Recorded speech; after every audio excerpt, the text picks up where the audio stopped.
चतुश्लोकी भागवत में बताया नारद जी, इसका जिससे ज्ञान हो जाता है वे कल्प की लीलाओं में मोहित नहीं होते। एतन मतम समातिष्ठ परमेण समाधिना भगवान कल्प विकल्पेषु न विमोहति करहति। ब्रह्मा जी कितने कल्प हो जाएंगे आप, कितने दिन 100 वर्ष तक, फिर भी आप इस मत को, मेरे चतुश्लोकी भागवत के ज्ञान को हृदयंगम करे रहेंगे तो मेरी लीला में सुंदर सहायक रहेंगे। जो भी वो होगा मेरी कृपा से होगा और स्वतंत्र आपको नहीं।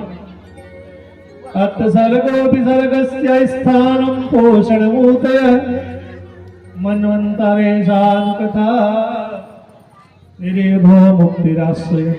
श्रीमद् भागवत जी में 10 पुराण के लक्षण हैं, इसलिए महापुराण है। श्रीमद् भागवत पुराण नहीं, श्रीमद् भागवत महापुराण की प्रथम द्वितीय स्कंद में प्रस्तावना स्वरूप जो है सर्ग का वर्णन है।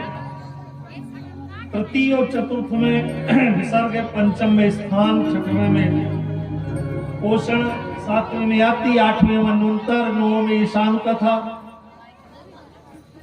और 10वें में निरोध लीला का आश्रय है। जिस कन्हैया के मधुर लीला का दर्शन करके संसार से लोग उपरत हो जाते हैं, संसार से वैराग्य हो जाते हैं।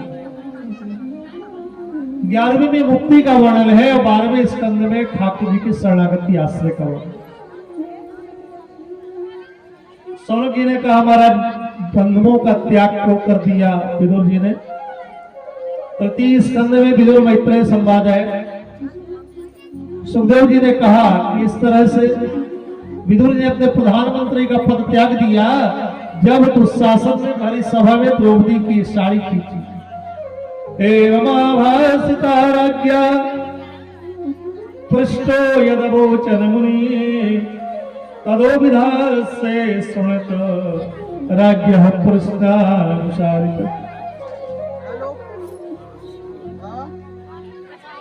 मैत्रेय मुनि के पास गंगा के किनारे आए, जिन उद्धव जी से भागवत की कथा सुन के मैत्रेय जी बद्रिकाश्रम से आ रहे हैं।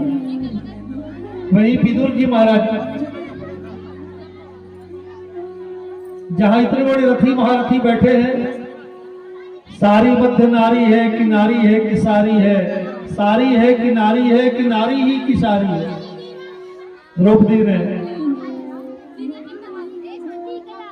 इतनी बड़ी सेवा करी कि ठाकुर जी के अंगुली में थोड़ी सी साड़ी की पल्लू चीर करके और कन्हैया के अंगुली बांध दिया क्योंकि उनके खून आ गया। भगवान जो आगे बढ़ी है शांति बनाए रखे।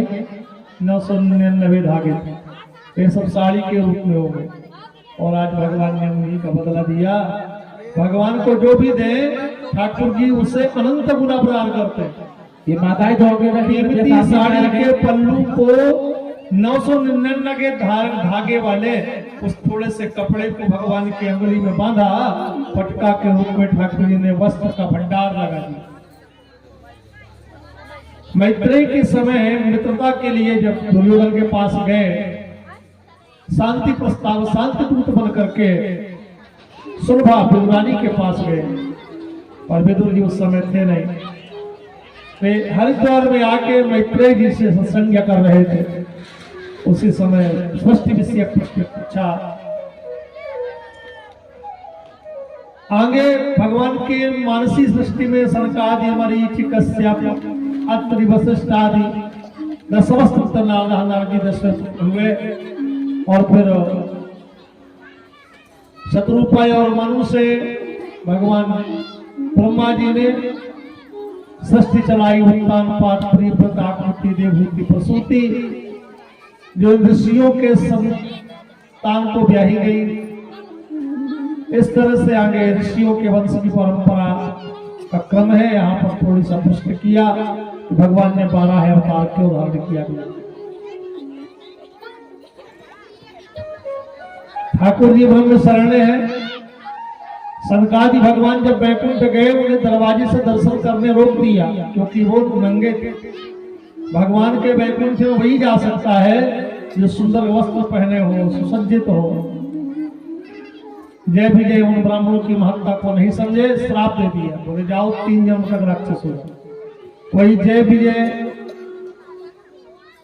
भगवान के जो पार्षद हैं संकादियों के श्राप से श्रापित होकर के रावण कुंभकर्ण शिशुपाल दंतवक्त हिरण्याक्ष कश्यप की 2 पत्नी दिति अदिति, दिति के दैत्य अदिति के देवता हुए। सायंकाल के समय महात्मा संध्या कर रहे हैं, उनके उत्तरी वस्त्र को खींचा, मुझे भी अदिति के समान पुत्र चाहिए।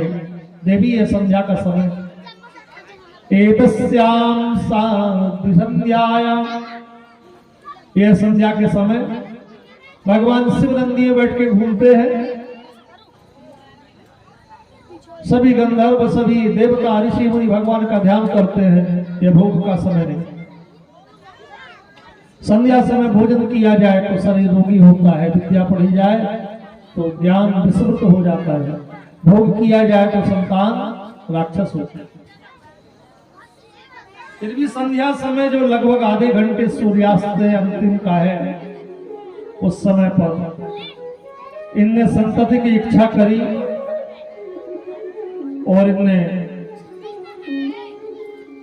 दिति के गर्भाधान पूर्वक क्रम के बाद आचमन किया, पवित्र किया, कहा इससे होने वाली संतान राक्षस हो, परंतु तुम्हारा जो पौत्र है वो भगवान का भक्त होगा। दिति के गर्भ में हिरण्याक्ष कशिपु 100 वर्ष तक रहे। 100 वर्ष के बाद उनका जन्म हुआ। जन्म लेते ही हिरण्याक्ष समुद्र की ओर गए।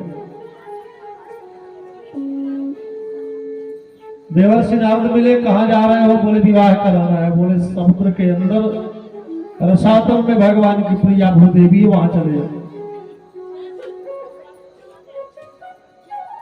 वहां जब गदा लेके प्रवेश करते हैं तो भगवान की भूदेवी को लेकर के, पृथ्वी को लेकर राक्षस आ रहा। तब तक ब्रह्मलोक में सभा चल रही। ब्रह्मा जी के नासाग्र भाग से छींक आई और एक श्वेत जिनके बाल है ऐसा सुअर शुक्र अवतार के रूप में भगवान जन्म लेंगे। और वो महाराज घर घर की आवाज करते हुए रसातल में प्रवेश किए। 7 दिन तक बराबर युद्ध चला। देवताओं ने कहा महाराज ये राक्षस का बल बढ़ेगा, सायंकाल का समय है। भगवान ने उसी की गदा को लेके उसके तोड़ी पर मारा, उसकी मृत्यु होगा। प्राणांत हो गया। भगवान ने 12 का वध कर दिया, वो हिरण्याक्ष का वध कर दिया, जिसके नेत्र सोने के समान चमक रहे। भगवान का अभिषेक होने लगा। भगवान के पूरे बाल सफेद। इस कल्प में श्वेत 12 कल्प संस्कृत का बोलती। और महाराज भूदेवी को लेकर भगवान, जलमग्न थी भूदेवी, भगवान विमान में लाए, उसे पुनः स्थापित किया। इस तरह से भगवान ने हिरण्याक्ष का वध करके 12 के रूप में भूदेवी को धन्य धन्य मनाते हैं। सुखदेव जी ने कहा कि परीक्षित, इस 12 चरित्र को जो श्रवण करते हैं, देवताओं ने भगवान की बड़ी स्तुति किया।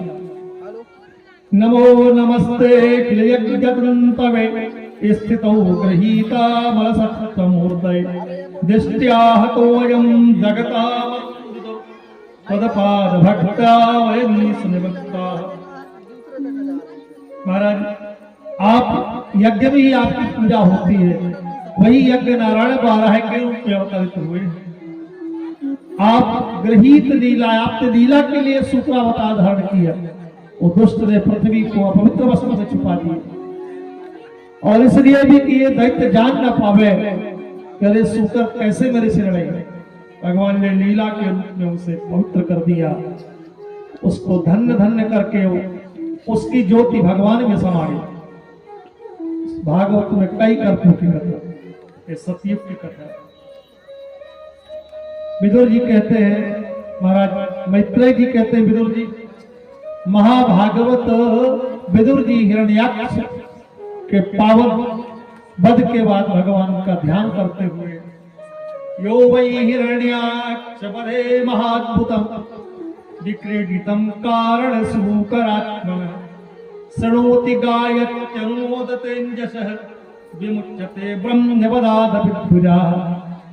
महाराज भगवान का जो चरित्र श्रवण करते हैं उन्हें ब्रह्म हत्याएं जैसे पाप भी मुक्त कर देती है, वो निष्पाप हो जाता है।